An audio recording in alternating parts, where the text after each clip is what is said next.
6, 5, 4, 3, 2, 1.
What is up, everybody, and welcome back to Shooting the Shit Uncensored. It's that time of the week. It's time for everyone to kick back, relax, crack yourself a cold one, pour yourself a stiff one, however it is you want to do. Kick back, relax, because we have a very exciting guest for you tonight. It is me, your host, like every other single day, every other single week, the dad bod god himself, the bald, the beard, the fucking beautiful Piers Austin. And tonight, my guest is the Godfather of Australian wrestling, making his return to Shooting the Shit Uncensored, Davis Storm. I am excited to have Davis back. Our first chat was absolutely amazing. If you missed it, I really encourage you to go back and check it out. And we're going to pick up where we left off last time with him and have another amazing conversation. But before I bring out Davis, I'm going to take a quick moment, a quick second to thank some of those amazing sponsors that help us keep the lights on up in this bitch. Now, first up is healthvape.com. Now, ladies and gentlemen, if you know a smoker, one of those dirty, filthy little fuckers are in your life, you need to get them on Health Vape, guys. All right, not the normal vape that I use that you see people walk around like all the hipsters chucking up fucking clouds. No, check out Health Vape. Health Vape offer a healthy vaping alternative. All of their products are no nicotine, no addictive or harmful chemicals, and they are vitamin infused. Guys, seriously, go and check out some of their healthy vape and pod products. Use promo code MWAPOD and you will get a 10% discount on your final purchase. Guys, also, while you're checking things out online, if you're an athlete, someone you know is an athlete, you need to check out sleefs.com. That is SLEEFS, sleefs.com. They offer every kind of athletic wear that you would need, from headbands, arm sleeves, knee guards, elbow guards, boots, football boots, mouth guards, compression pants, compression tights, and they've even got those dirty boxes, guys. I love these dirty boxes that they sent me. They are the most comfortable boxes that I own. And guys, if you want to get a little bit spicy in the bedroom with your loved one, you know, they've got some pretty funky designs on those dirty boxes. So to make that special someone smile for you. But guys, big week on the MWA Podcast Network tomorrow. Make sure you tune in for Get Funked, hosted by Alan Kiwi Funk, as he has former ECW original Big Chili Willie coming on the show. Chili also was in the power plant for a short time as well, so it's going to be interesting to hear about that story. So make sure you tune in for Get Funked. Then, on Saturday, we've got we've got Killing the Business, hosted by former ECW original, the Kingpin, Angel Medina. So that's another one, which is also joined by King Mega and the Burger King, Glenn Sexton. We've got the NXT Roundup. We've got Wrestling with Sports. We've got Knights of the Gimmick Table with the Dead Presidents, Boogaloo and Lowrider. Another amazing show. These guys are tag team indie wrestling legends. If you're a fan of indie tag team wrestling from the early 2000s and in the last 20 years, these guys are legends. They're probably the most respected guys on the indie scene today. Make sure you tune in for their show every Sunday night at 9 p.m. USA Eastern, which is midday here at Australia on Monday. Woo, guys, it's good to get all that stuff out, and now I can relax, I can kick back. We've got all the promotional stuff done. But guys, tonight, my guest is making his return. He was one of the few people that I've actually interviewed and done a pre-recorded one. It's nice to actually have him on for a live. I'm going to bring him out right now. The man, the myth, the legend, the Godfather, David Storm. Welcome back, brother. Thanks for coming on the show again. It's always better live and uncut, right? Absolutely, man. That's the way we do it. Live, uncut, uncensored. Man, it's great to see you again, man. Thank you for again for coming back on the show. Starting off, man, you guys have been quite lucky to be not be restricted like the rest of Australia, and you've had a couple of amazing shows that have been going on. Man, how was it sort of being, pretty much taking Australian wrestling on your back for those couple of months you and the guys over in Perth and also in Adelaide as well, I think we're running shows, but you guys really took Australian wrestling on your back to really showcase to the world what the rest of us are doing while we're in lockdown. How did you feel those shows went for you guys? Really well. We're very happy with the standard of show that we're putting on over here, while also very aware all the time that, we can improve things, and no show is perfect and no match is perfect, and that we can continue to improve and look at things with a watchful eye, always looking for every little 1%er that we can improve on, while at the same time also being willing to give ourselves a little pat on the back and say, job well done to the team as well. So it's been great over here. And, that idea of throwing Aussie wrestling on our back, we very much welcome that, we do feel like we have an incredibly strong roster here. Great mix of experience and excellent youthful talent on the way up as well. And, we feel like, particularly if you talk to a lot of the names that have kind of made it in Australian wrestling, we do feel that we were in those early days, in the early 2000s, we were sort of helping raise the standard over here, and we were the standard bearers for quite some time. But I think, we got a little bit complacent over here, and there's been the rise of many other feds, particularly over east. MCW and PWA, I feel, took the blueprint that we laid out in the early 2000s and improved on that twofold, and really took the professionalism and all the production aspects while still maintaining a really strong in-ring product, which is something that I think Australian wrestling sort of prides themselves on. They took it to a whole nother level over the last 5 to 6 years. And, we're a pretty prideful bunch over here. I'm very happy for everybody else's success in Australian wrestling. But, there's the angry, bitter young dude still inside me who just can't handle playing second fiddle to anyone. So, we've really redoubled our efforts over here and tried to get back on the front foot. And while we certainly don't want to be handed first place, everybody else out of commission for a relatively lengthy period of this year, we don't want to be handed that place. But, we feel like we've put our best foot forward over the last 6 to 12 months. And, we're really looking forward to seeing how the rest of Australian wrestling responds now. Yeah, and I think that now with the other states starting to open up, and we were talking about this earlier about guys just chomping at the bit to get back to it, and I think that sitting there, and obviously I can't speak for anyone, but I can imagine sitting there watching what you guys are doing over there in the other states and looking at what's happening around the world on the indie wrestling level, and seeing people do shows can only be inspiring others to really want to come back and show the world what they can do as individuals as well.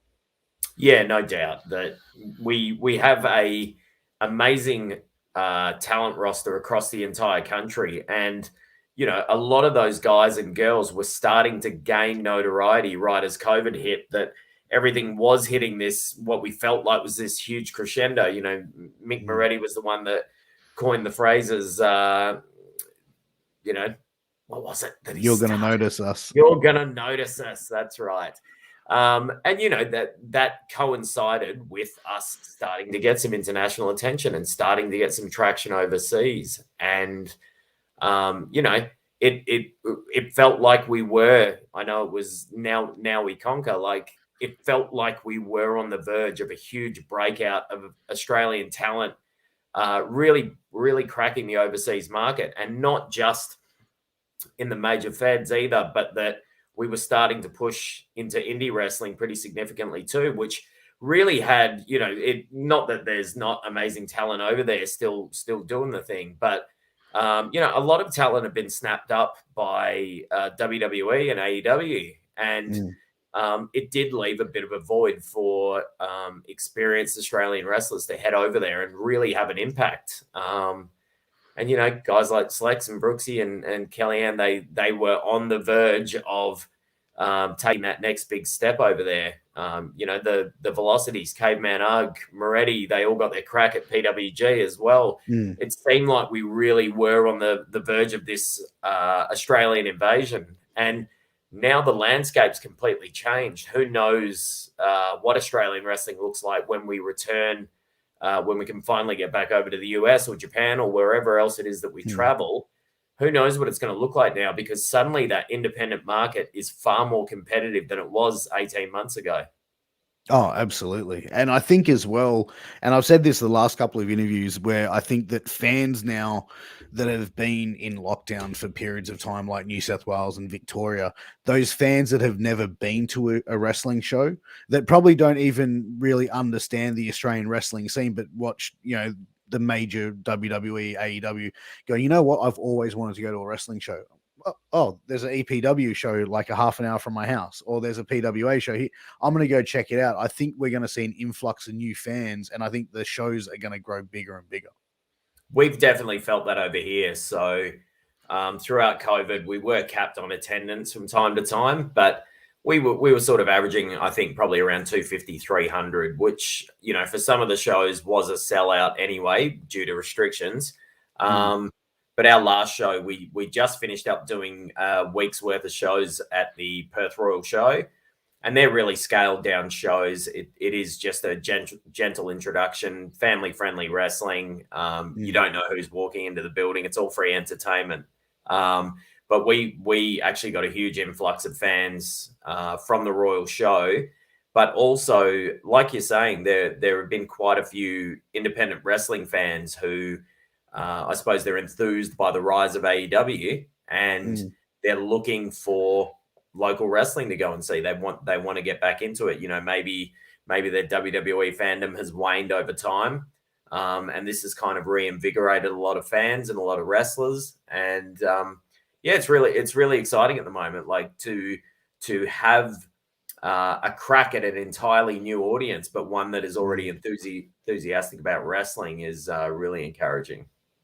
Yeah, and it's always good to see like someone who, is not necessarily someone who watches wrestling all the time, but like, and I've mentioned again before, I took a friend of mine to a show, and he wasn't against wrestling, he just didn't watch it. And he sat there and first match out the thing, he was like, intergender match. He's like, all right, bro, what the fuck? And then like soon as the match started, he was like on the edge of his seat. He was so transfixed, and he was like that for every match. And he walked away going, bro, I had no idea Australian wrestling was that fucking good. And I'm like, I think most people don't. love hearing. Yeah. Australians, I think we regularly, you compare the NBA to the NBL, you compare the A-League to the Premier League. And I think most Australians just have a want to think that if it's local, it's got to be shit. And, it's disappointing. It's hard at times to fight against that stereotype, but I really do feel that even if people aren't wrestling fans, half the battle is just getting them through the door, because most people, regardless of what their preconceived notions about wrestling are, once you get them through the door and they can feel it in person, because it's such a different experience to watching it on TV. There are times, we've all done it. You're watching something to do with wrestling on TV, and something embarrassing comes on the screen, and someone who doesn't like wrestling walks into the room, and they think, oh, is this the shit that you watch all the time? This is what you invest all your time and money and energy into. But to get them in a live setting where, not every performer can reach through a TV screen and grab you, but in a live setting, you feel every bump, you hear every shot, you can engage directly with the performers. It's a completely different experience, and it's not one that you can really find anywhere else. If if you go to a comedy show and engage with the comedian on stage, you're probably setting yourself up for embarrassment. Yeah, 100%. And it's even then, if you sit there and try and challenge one of the wrestlers to a verbal battle, depending who it is, you're probably going to get the same embarrassment. Yeah, no doubt. But, you know, I feel like wrestlers and comedians, I feel, are a little bit different. That I feel there is a want for the wrestlers to allow the fans a little bit of freedom to get over on you a little bit, you know, give them a little something to encourage them for being willing to engage. The last thing you want to do as a performer is, and, you know, I'm not talking about if you're dealing with someone in the audience who is trying to become violent with you, or is throwing out racial or homophobic slurs or any of that stuff. I'm just talking about a good-natured fan who wants to engage. I think most wrestlers are willing to allow the fans to feel like they get one over on you every now and then. That, you know, you want to encourage fans for being willing to get involved, because we often forget, because we have the egos that demand that we stand in front of 300 people every few weeks and put all the attention on ourselves. I think we sometimes forget that it does take a lot, even in a dark room. It takes a fair bit to yell out something loud enough to draw the attention of 300 people in a room. So to put that spotlight on yourself, you want to encourage the fan who's willing to speak up in that moment. You want to empower them to get more involved. You want fans around them to know that if they yell or chant or clap or cheer or boo, that you are going to acknowledge them, and in turn they feel that energy and they feed that energy back to you again tenfold. If you reward the fans every time they choose to get involved, you're really just encouraging this give and take between the fans and the wrestlers, where they're giving you energy and you're giving that straight back to them, and it just works in this beautiful cycle. You know, you mentioned, you know, obviously, you know, fans not sort of, you know, saying racial, homophobic, or, you know, inappropriate slurs. Have you ever been in a situation where fans have tried to cross that line with either yourself or another performer that you're working with, or even a worker on your show? No, I've not. I can't say I've really heard much of that over the years. That's not to say that it's never happened. We had a fan interrupt acknowledgement of country earlier in the year, and sometimes you definitely have a fan who, as much as you try to give back to them and allow them to get over a little bit, that they just seem to want to agitate it to the point where it's going to get physical. And there's no fun in that. If you jump on screen and in a movie and challenge Vin Diesel to a fight, the charade is kind of over. That either, as a performer, I feel challenged to a point where I have to start throwing fists, or I have to back down, in which case you've ruined the performance for everybody else that's there.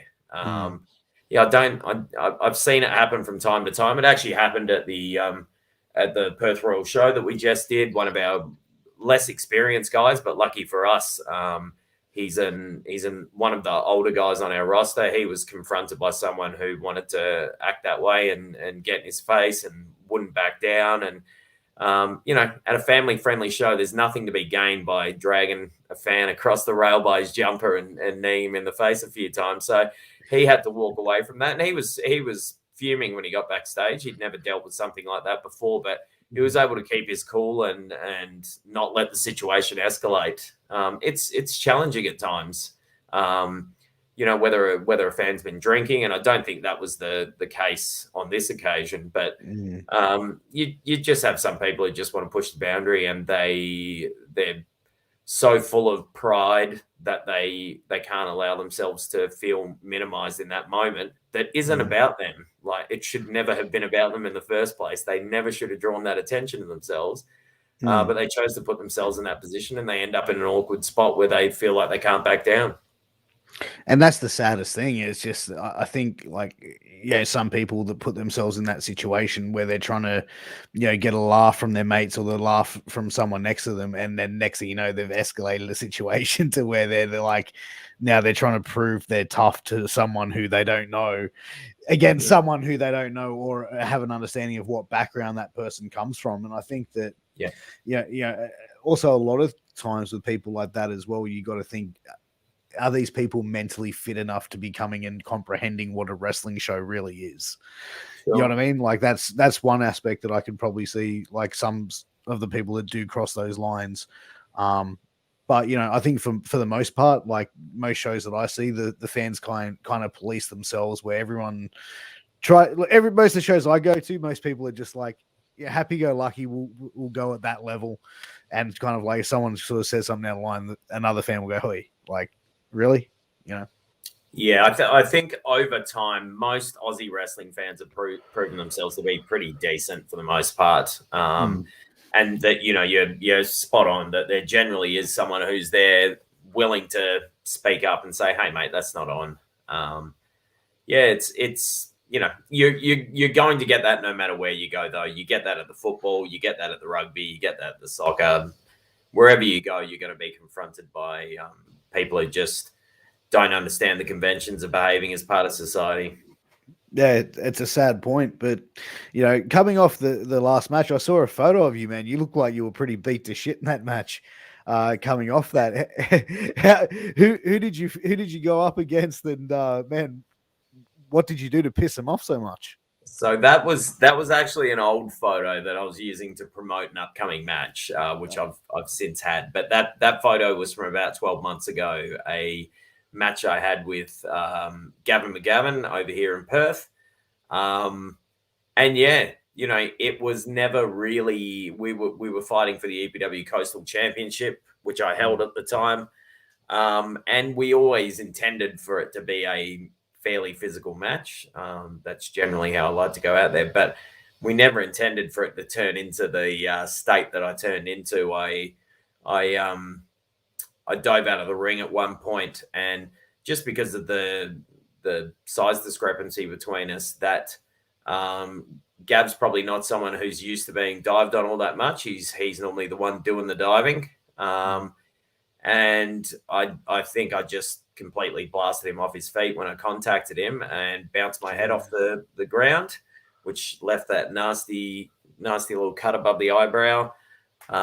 Which, being a dumb wrestler, as soon as I finished, I thought, she'll be right. It'll be fine. And then we got home, and blood still kind of streaming down the side of my face. And my wife is a nurse, so she wasn't hearing it. She threw me in the car, and there are, as a husband, that there are arguments that you're willing to engage because you might stand a chance, and there are some arguments where you just shut the fuck up and get on with it, man. So I knew where I was at with this one. I jumped in the car and went down to the local ED, and lucky for us, not much of a line there that night. And luckily for me, the nurse, or the doctor, sorry, that was on that night, she had an incredibly good eye, and she had the stitch basically along the eyelid here.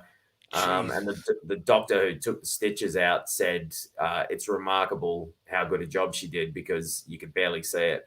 I was freaking out because obviously she's very nervous, but her hand looked like it was shaking like this, and she's putting this needle in through my eye. You just trust the doctor to do what they do. To be honest, even if all it did was scar, I wouldn't have been too disappointed anyway. Yeah, exactly, man. The scars just add to the story, right? Exactly right. But man, you mentioned your wife being a nurse, man. Like, does she sit there on the sidelines, like with your matches, and like shit herself watching what she's seeing, or has she sort of become immune to it now? No, she's never really gotten used to it.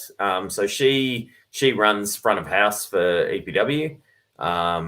So she is deeply involved in the company. She has been since the very start. But I mean, you couldn't find someone who dislikes wrestling more than my wife. So, she just loves the community aspect of it. She loves interacting with the guys and girls who are involved. And she's really just like mother hen to the group. But yeah, she very much can't tell what's real and what's not. Really? And yeah, it's very much an issue. Like that match in particular, walking away, realizing what I look like at the end of that match, and you don't think about it while you're out there, but realizing as I walk back through the curtain that my then 7-year-old daughter is in the audience watching me is pretty harrowing. I'm glad it's something that doesn't cross my mind while I'm out there, because I think it would be quite a distraction and then possibly make things even more dangerous for me. But it's tough to. Again, that wasn't a match that I was expecting to be particularly physical or violent, and it just happened to turn out that way. And it's hard because I want them. I have a 10-year-old son and an 8-year-old daughter, and I want them to be a part of the community. And they're well liked within our community as well. Everybody treats them like a little prince and princess, but it's hard knowing sometimes that you can't focus on that because it's going to distract you. But it probably is playing in the back of your mind that what are they going to witness on any given night? We play a game of inches in wrestling that 9 times out of 10 we get it right, but that 1 out of 10, particularly when you're going live for a live audience and the adrenaline's pumping, you just can't really tell exactly what's going to happen. It's something I have to contend with in terms of what am I comfortable with them seeing and what am I not comfortable with them seeing. And I've tried to balance that risk, but also I'm a moron and I tend to bust my head or my mouth or my nose. That I had some ridiculous streak for a while. Aussie wrestling, it's not like we're on the indies over in the States where you're wrestling 4 or 5 times a weekend. I'm wrestling once every few weeks, but I had this streak of about 6 to 8 months where every single match I went to the ring and I came up bleeding from something, either a lip or a nose or my forehead or and I have skin like butter. So, the second I start getting hit with a few chops, we end up with the picture that you saw. Because I didn't get hit that many times, to be honest. We're really? talking maybe 6 or 7 chops. A few people have made mincemeat out of me. Caveman Ugg made mincemeat out of me. Slex made mincemeat out of me. Minoru Suzuki made mincemeat out of me. Loki made mincemeat out of me. Like, it's just, I don't know. At some point, I used to hate chops early on in my career. Hated them. Wouldn't chop people because I didn't want to be chopped. Just steered away from it as much as possible. And then I wrestled Loki. And after that, I have never feared anybody's chop ever again. So, How's it working with Loki? Intense, man. But in the exact way that I like my wrestling, that it was an honor to step in the ring with him. He takes his wrestling very seriously, much like I do. And I hope at least he could tell that I treat this seriously and it does mean a lot to me. But he went in there and torched me for a little bit. And again, it doesn't take a lot. I think he probably only chopped me about 5 or 6 times, and my chest was black and blue. So I've got that skin, man. You got that perfect. Yeah, they're like, God, I want to wrestle this guy. This guy gets great color. Yeah. It really is. If I show you my chest, it's not really prominent, but you can see grains of skin that look different to the rest of my chest, and I kind of look at it as my my badge of honor. Like you would see all the gig marks across Dusty's head or across Abdullah's head. I don't have all the gig marks, but my chest has definitely changed a little over the years. Yeah, they're just the permanent hand marks of like some of the Australia's big men of pro wrestling. It's crazy, but it's funny, like, because obviously there's a couple of guys on our network that are friends with Loki, and they say the exact same thing. Like, just a very, very intense dude. It's like everything is 100% serious. Like when you're talking with him, like there's no goofing around. Like when it comes to wrestling, and even they've told me like times where he's like, been in the ring with someone who's green and kicked the living shit out of him, and it's like that's his way of saying pull your head in, and it's like crazy. Yeah, look, he definitely he wasn't taking it easy on me, but I never felt that he was anything other than completely professional. There are times where just and I know a lot of people don't subscribe to this theory, and if they don't, I'm certainly not here to convince them otherwise. But I like the idea of paying a physical tax to be a part of wrestling. Like I know it's not for everyone, and I completely understand that. But for me, that was it was part of my initiation into wrestling was paying the physical toll along the way. And as I've gotten older, I've gotten smarter, and I've tried to take better care of my body. And I think, for 42, I'm in the best shape I've ever been in, and physically, I feel fine. The way I felt at 30, I thought I would be completely ruined by the time I got to 40. But I've spent the last 10 years, particularly with the birth of my kids, I've tried to spend as much time as I can trying to rehabilitate myself and take care of myself, because I don't want to be the 45-year-old dad going to assemblies who can barely walk into the place. I want to be able to go out and participate. I coach my son's footy team. I'm there for my daughter's gymnastics practice, my son's parkour practice. When they go to the park, I want to run around with them and climb around with them. That's far more important to me. But that's not to say that wrestling isn't important to me anymore. And if I can't do wrestling the way that I want to do it, I would rather not do it at all. So for me, it still has to be physical. It still has to have a sense of reality to it. I like that feeling of feeling like I'm in a fight. I welcome that, and I love guys who are so skilled at what they do that they're incredibly light, and everything's it looks fantastic, but it's all super light. But for me, I'm happy just showing up and getting my ass kicked, man. But you know what? You mentioned the physical aspect and paying the physical toll of pro wrestling, and that's pretty much like you speak to a lot of the old timers. That's what it was like. When people would come in trying to break in, that they would force you to quit, and if you didn't quit, you kept coming back. Then they started teaching you more and more. But that's the whole thing. It wasn't meant to be an easy thing into pro wrestling for anybody back in the day. No. And I think in hindsight, and I think this goes for not just all aspects of wrestling, but all aspects of society. The further you look back, the less you can condone the behavior of the time, other than to just say, well, that's how things were. Wrestling was a protected business back in that time. These guys had to, the way I'm talking about a fan challenging me at a show. If a fan challenged Stan Hansen at a show, they were probably getting dragged over that rail and getting lit up and sent to the hospital. It was a very different time. It was a very different business, and I can't sit here and condone it, but at the same time, I say, okay, I understand that was the time.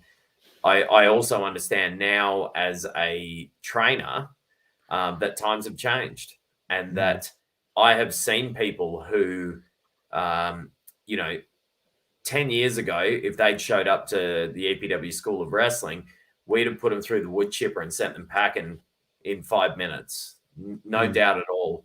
And some of these people, I've seen the growth that they've gone through, not just as wrestlers, but as human beings, because we've been able to adapt the way that we train. We've been able to change the way that we teach the business to people, and that, you can still teach people a sense of respect.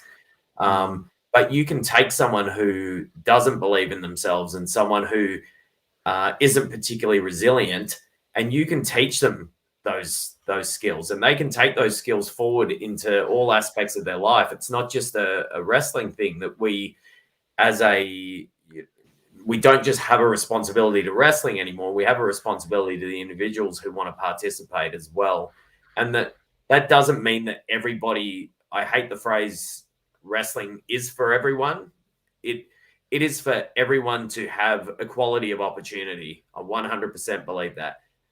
You know, whatever it is that someone might discriminate against you for, you deserve the right to the same opportunity as everyone else. But equality of opportunity does not necessarily result in equality of outcome.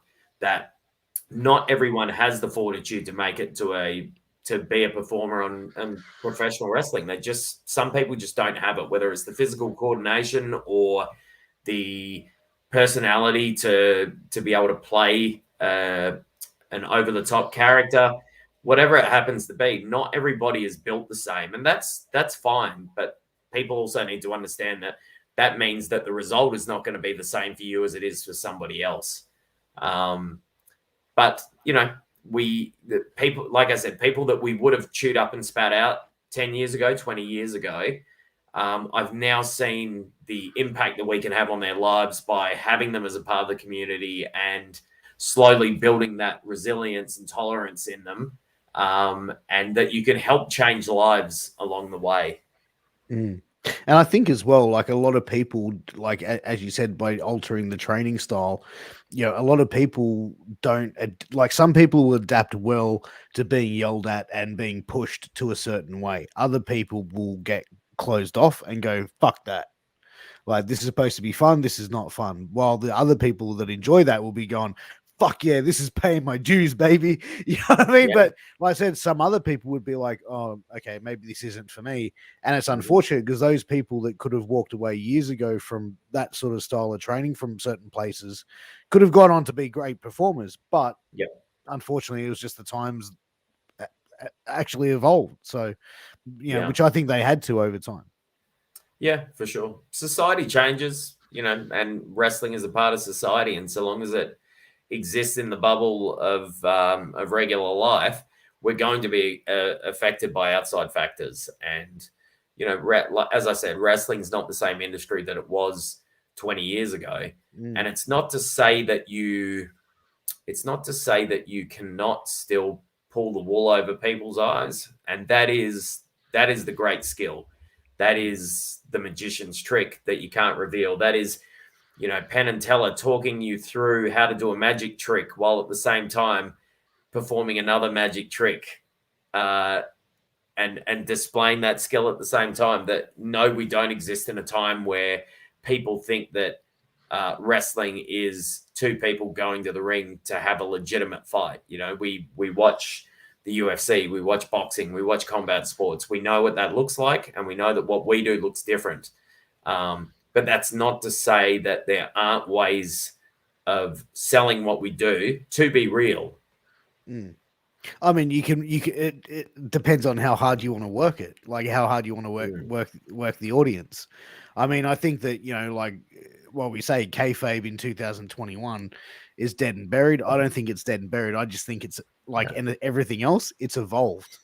Yes. You know what I mean? Like there's a lot of wrestling fans that sit there and go, and probably myself as well included with this. I know what's going on. I got my finger on the pulse. We don't know shit because we're not in the business. We're not in the mix. And that's the thing. Certain things is whereas like, okay, no worries. Like you see an angle on TV or you see a show, you go, wow, man, that was like, why'd that person lose? That was shit.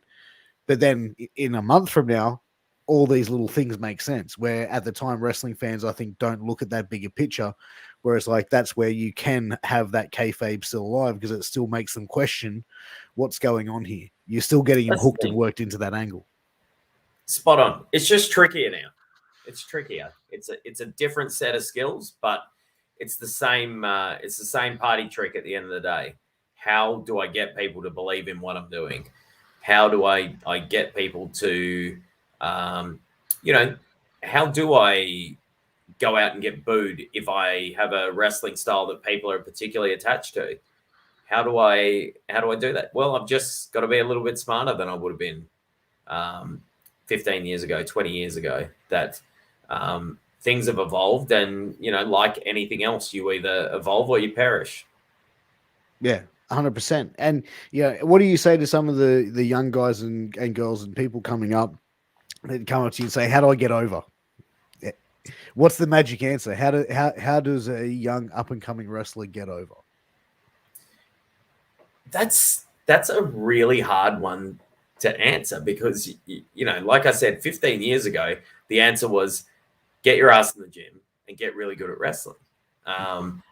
But wrestling is so many different things to so many different people. And the example I'll use over here in Perth is a young wrestler by the name of Jesse Lambert. Now, if we were to rank our top 20 wrestlers and just in ring, bell to bell, pick our top 20 wrestlers who are going to perform on our major Gate 1 shows in Claremont, if we were to pick our top 20 wrestlers, Jesse Lambert doesn't crack the top 20 at all. Jesse Lambert decided to start a character who was a learner wrestler. He has L plates. He has a logbook. He has a mentor wrestler who has to be there at all times while he's trying to get his hours up.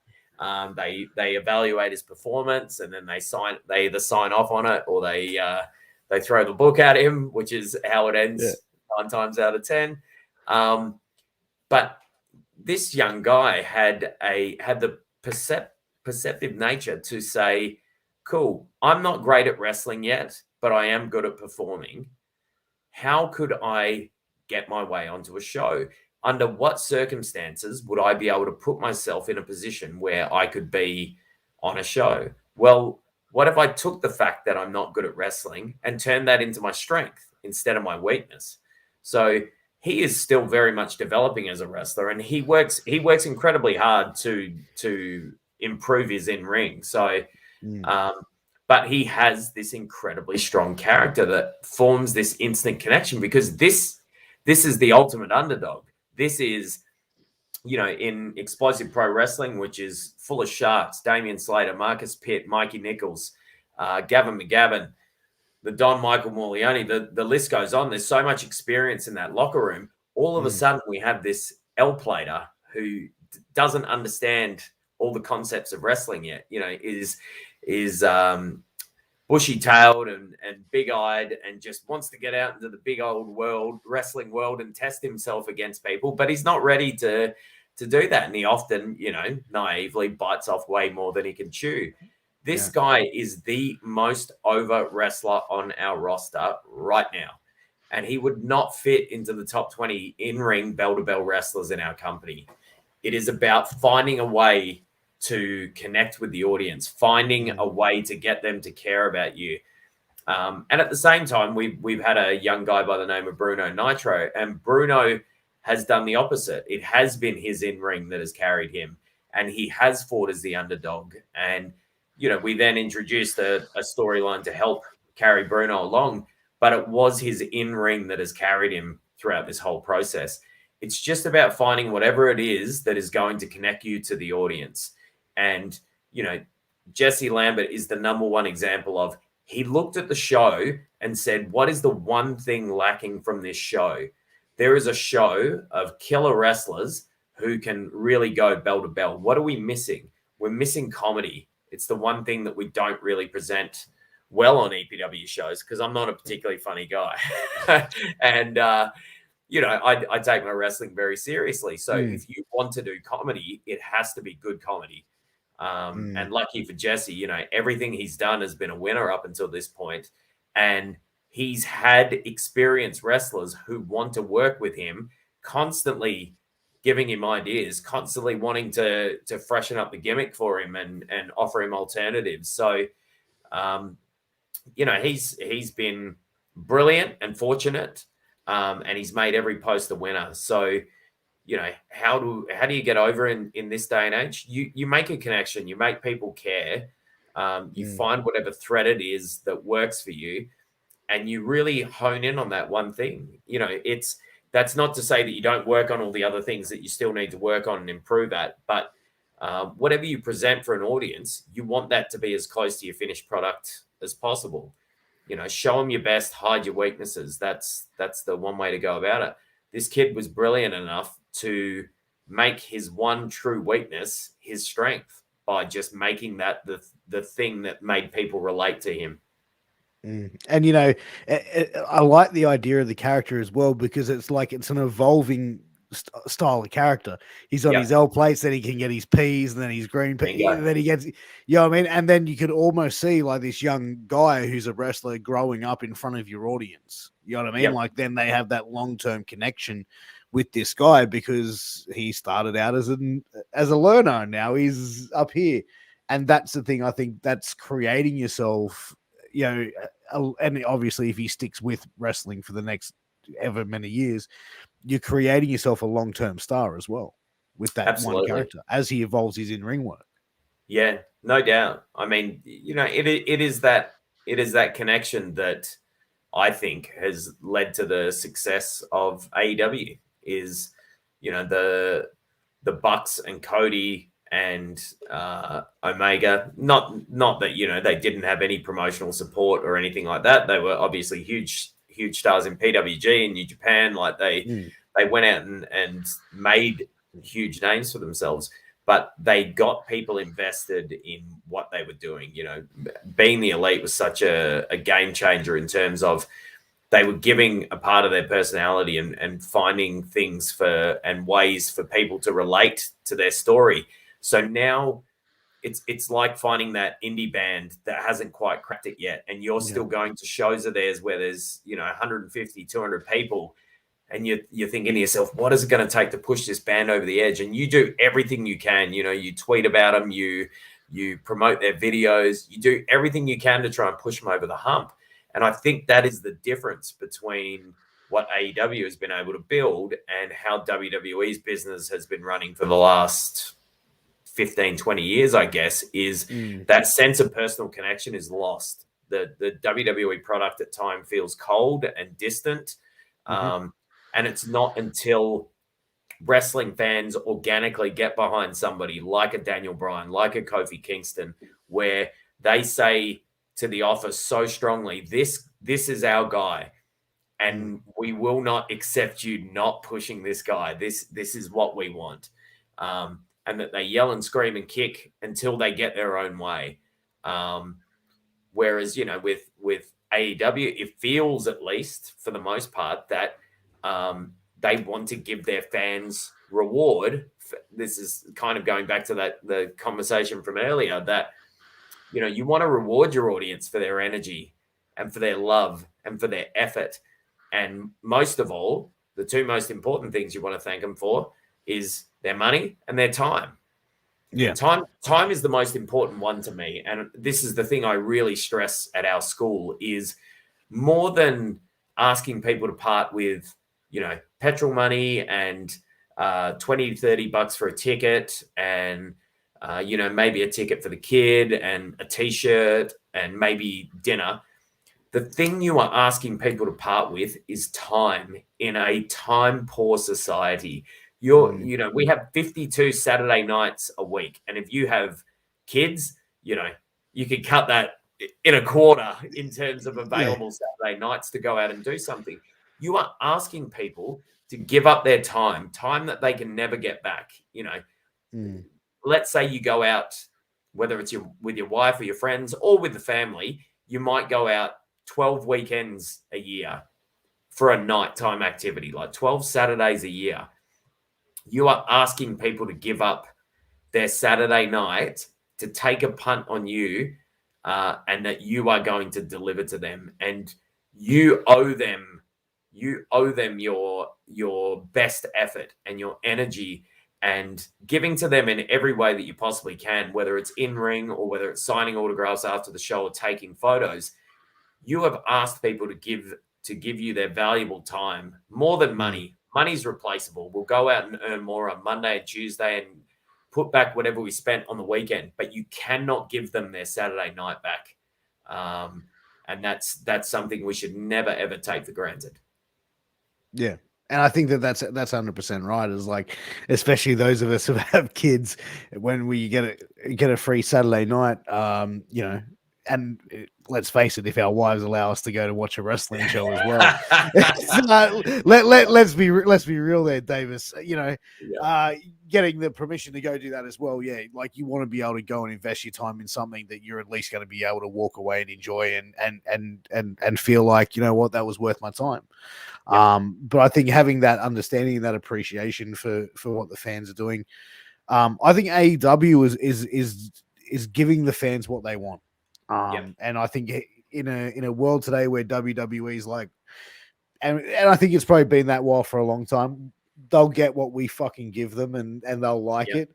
Whereas AEW is like, starting to do a lot more of the dream matches, bringing in people like Nick Gage and stuff like that to get that indie, moment and stuff like that. So I think my only thing is with AEW is, are they catering to a niche, the smaller audience? Sure. That's the only thing I look at, is like, bringing in a Nick Gage, for example, and I don't want to harp on just that, is like, okay, that's going to appeal to, say, 10,000 people. You're trying to get 100,000 people. You know what I mean? Like, that's the sort of looking that I would look at it. But, at the moment, everything they're doing, all the fans seem to be really enjoying an AEW product. So I think that's the thing to consider is, although, does Nick Gage speak to a wider audience? I don't know. But by giving those fans there on that night, who, again, have given you their time and money and come to the building, by giving them what they want, you create an atmosphere in the crowd that, as someone watching on TV, you go, shit, I want to be a part of that. When they come to town, I think I'll go and check that show out because, I might not know who Nick Gage is, but geez, this crowd seems really amped. Like, they seem really enthusiastic. I don't see this sort of atmosphere when I watch other forms of entertainment on TV. Why are these people so invested? Why are they so enthusiastic? It makes you feel a sense of enthusiasm towards what you're watching, even if you don't necessarily understand exactly what's going on. And I think that was one of the things that got over huge during the Attitude Era, was just, you looked at the reaction in the crowd and went, holy shit, what is going on here? I have to know more about Steve Austin and The Rock and this Mr. McMahon. I need to know more about these guys because, 15, 20,000 people are going absolutely berserk every time these guys come to the ring. What do they know that I don't? I need to watch more. I need to learn. I need to get invested in the product. That, maybe sometimes we look at wrestling too much with that short-term lens. And I think, possibly we've been programmed to think that way by watching WWE programming where, history is very quickly forgotten and really only brought up in moments where they feel it necessary to call back. Otherwise, history can be largely ignored in a lot of senses. So, yeah, look, I don't have a right or a wrong answer. I don't look at what WWE is doing and necessarily say wrong because those TV contracts say that they're doing something right. And the in money, turn, for fans who enjoy the in-ring and who enjoy having their fandom rewarded, it's kind of the same thing with Marvel, right? That they created that universe, and I could go as a fan of movies and watch Iron Man and enjoy it, but someone who's a fan of the MCU would go and watch Iron Man and appreciate it in a completely different way because of the way they've created it and the little Easter eggs they've left there for the fans. That's kind of what I feel WWE and AEW is at the moment, that, WWE can still appeal to someone who enjoys aspects of wrestling and goes, it's a big drama show, as Gennady Golovkin would say, big drama show. We go and watch the antagonism between these two characters. But you watch AEW as someone who is fully invested in it, and there's probably lots of Easter eggs as a fan that you're picking up, like a Nick Gage or like the history between two certain wrestlers or, a feud from their past or whatever it happens to be. That it doesn't just exist in this 4 to 5 week vacuum of getting from one pay-per-view to the next, but rather that you've seen these characters evolve and they do have a history, and that history is still important as part of today's show. Oh, absolutely. And I kind of look at today's wrestling with top stars today, and you mentioned like The Rock and Stone Cold, and it's like we look at the top stars of today. It's like anyone are we gonna remember the same people like we look back at like an Austin, a Rock, a Flair, a Hogan, a Dusty Rhodes? Who are this generation of top tier talent will be those memorable guys? And it's like, you know what I mean? Like, I find Yeah. that, like, but again, wrestling is so subjective. I could ask you and I could ask, say, someone else and get 5 completely different people who you believe would be the most memorable in 20 years from today's, top crop of roster people, well, stars. And I suppose, history will play a huge part in how we feel about certain wrestlers. That, if AEW does somehow manage to become the number one promotion somewhere down the line, people will look at the Bucks and look at Omega and look at Daniel Bryan coming over. Daniel Bryan, I'm stuck in that WWE speak too. Bryan Danielson. But they will, because the body of work of Danielson and the Bucks, Danielson is an all-time great. The Bucks are an all-time great tag team. So, like, if these guys are the winners in the end, or at least are able to transform the industry through what they do, we might look back at them in 10, 15 years and say these were all-time greats who helped transform the industry. As for whether someone can become a Rock or Austin or a Hogan these days, it's really hard to say, because I feel like fandom has become more and more segmented over time. It would be the same as asking, who is this generation's Michael Jackson? And you could point to a Justin Bieber and Ed Sheeran, but if you lived through Michael Jackson in his prime, you realize that neither of those guys comes close to touching what Michael Jackson was. And if you go back, 20, 30 years before that, nobody was what the Beatles and Elvis Presley were. That when you were the celebrity, that transformed your life, and what's the word I'm looking for? It crossed over in a way that I don't think anything can possibly cross over these days, short of COVID and a war, or something that truly encapsulates all of society, where you just cannot get away from it. You could go to work tomorrow and speak to everyone there, and there would be some people who know who Ed Sheeran is, and probably some people who've never heard of him, because it's so easy for me to just, if I don't like pop music, I can just go on Spotify and listen to the shit I loved in the 90s or in the early 2000s, and I can listen to that until I'm dead if I want to, and never have to subject myself to modern music. But if I want to, I can also immerse myself in modern day hip hop and try and find, what is it that I liked about hip hop in the 90s? Who is representing that style now? How are they breaking through? And what does that sound like? Or, like I said, you can just shut yourself off to the world and go, nah, I'm done with it. Music peaked at Pink Floyd and the Beach Boys, and I'm shutting up shop, and that's it. And I think wrestling is the same. That I don't think anyone's going to cross over like Hulkamania did. I don't think anyone's going to cross over like The Rock did. But that's not to say that within our wrestling circle that we aren't currently experiencing a whole time of all-time greats all over the globe. I think the quality of wrestling, I think it evolved over years, and it's like we had the hokey sort of stages and the years. Like if we had a top champion of any promotion come out and wrestle like Hulk Hogan does, like, and you know what I mean? Like if that was your main event, like at an EPW show, your crowd would shit on it. Like, what the fuck is that? Like, you know what I mean? Like but that's the thing. At the time, that's what they were able to do to present, where people bought into it. Now I think time has evolved. People have had to tighten certain things up. Not saying there weren't amazing matches at that time frame, but I think that now wrestling has evolved, and in a lot of ways become more like the wrestling is more fluid, whereas before it was like you could sort of you could sort of see how they sort of did the wrong thing, not the wrong thing there, but botched a certain thing.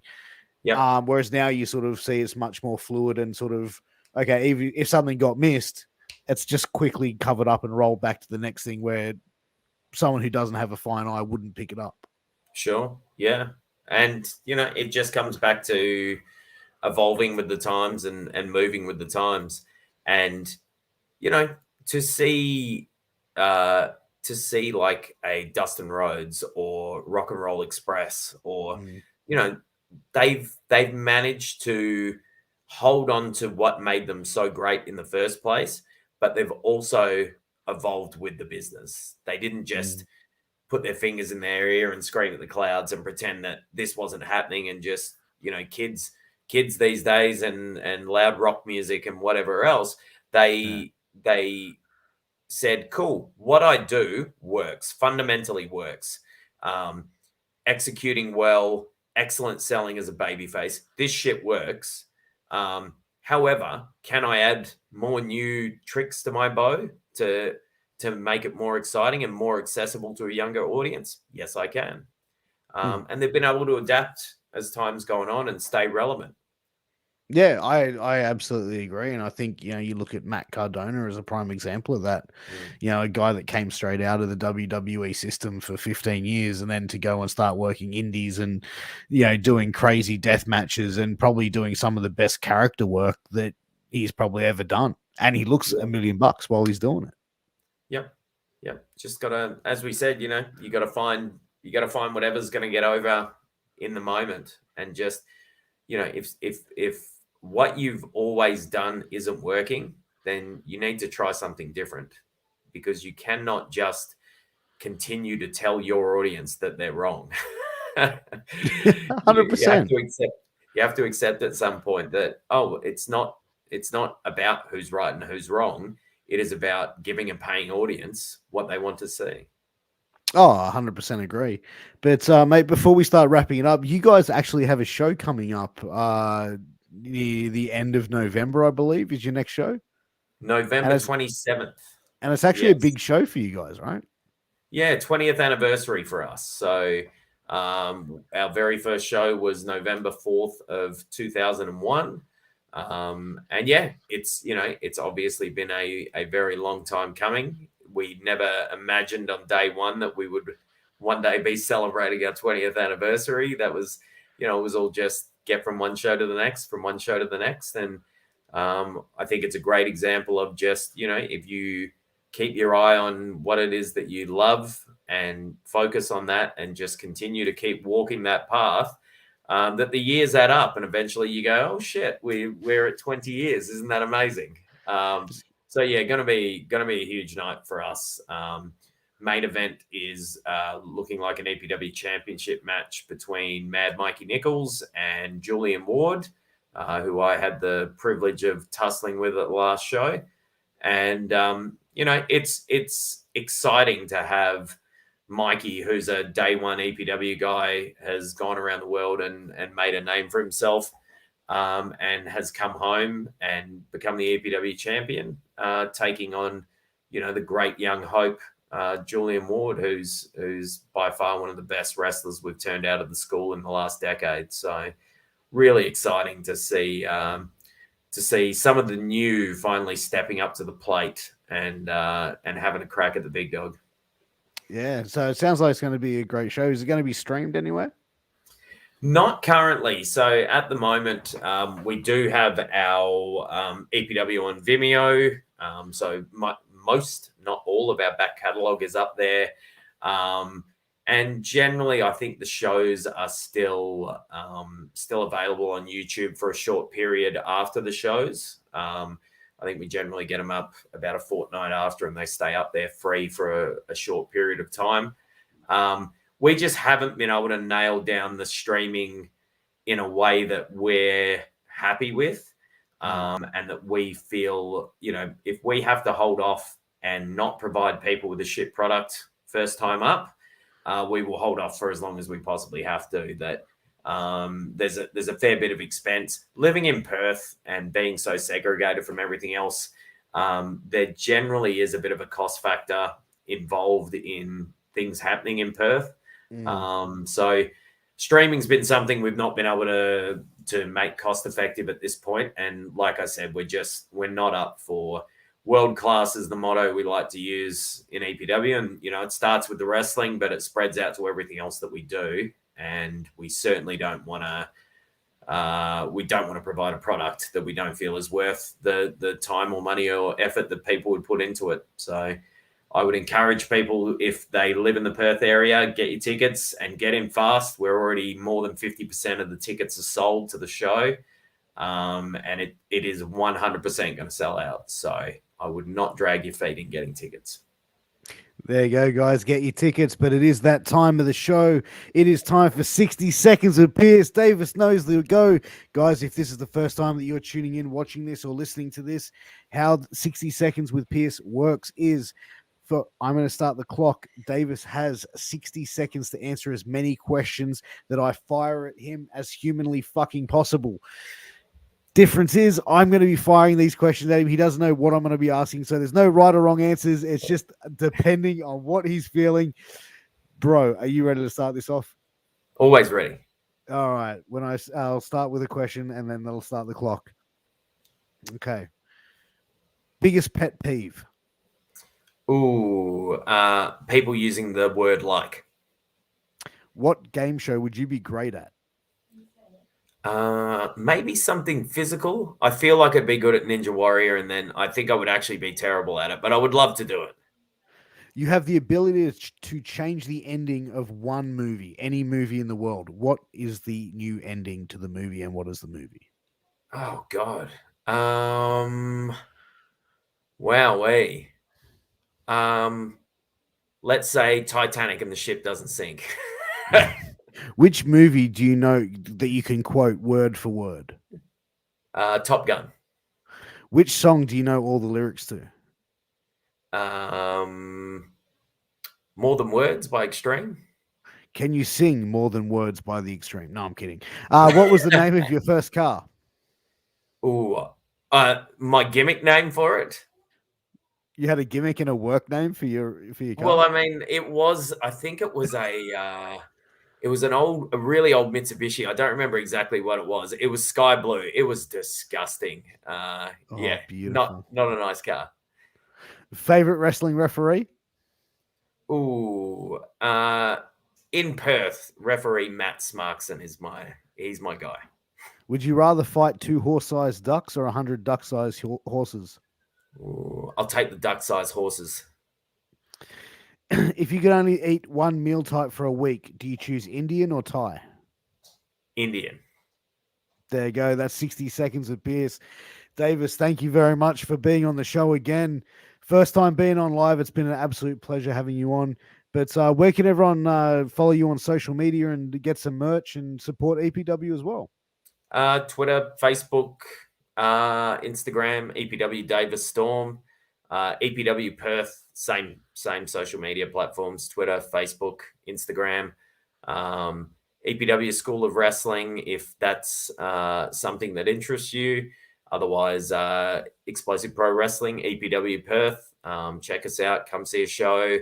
Watch us on YouTube. Whatever you can do to get your eyes on us, just go ahead and do that. Not big on the merch game. Just if you can find me at a show, there's shirts to pick up. Otherwise, I'm just too disorganized and lazy for that.